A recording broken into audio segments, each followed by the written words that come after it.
Делумно уважена тужбата на Вица Заев против Александар Николовски за клевета. За Скопска двојка не е спорен делот од изјавата на потпредседателот на ВМРО ДПМН, дека братот на премиерот е главен бизнис фактор во државата. Спорен е единствено делот за наместените тендери. Судот одлучи дека Николовски не треба да го плати бараниот паричен надоместок. Според неговите зборови, судиката Кети Германова била под притисок за целосно Вица Заев да не го изгуби образот. Задоволен сум во делот каде што тужбеното барање е одбиено во однос на материјалната надокнада и во однос на делот кој што се однесува на главен бизнис фактор во државата, во однос на делот на наместени тендери. Јас јасно кажав, вие бевте сведоци, дека тој дел од изјавата се однесува на работењето на владата.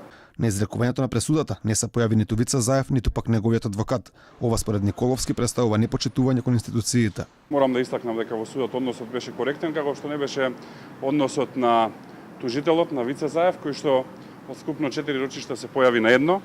Денес дури ни адвокатот негов не дојде, што само покажува колкава почит имаат пред судот, пред институциите, пред вас јавноста и пред мене како тужен во овој случај. Потпредседателот на ВМРО ДПМН вели дека пресудата ќе обжали пред апелациониот суд, потенцирајќи дека очекува ова тужбено барање да биде целосно одбиено.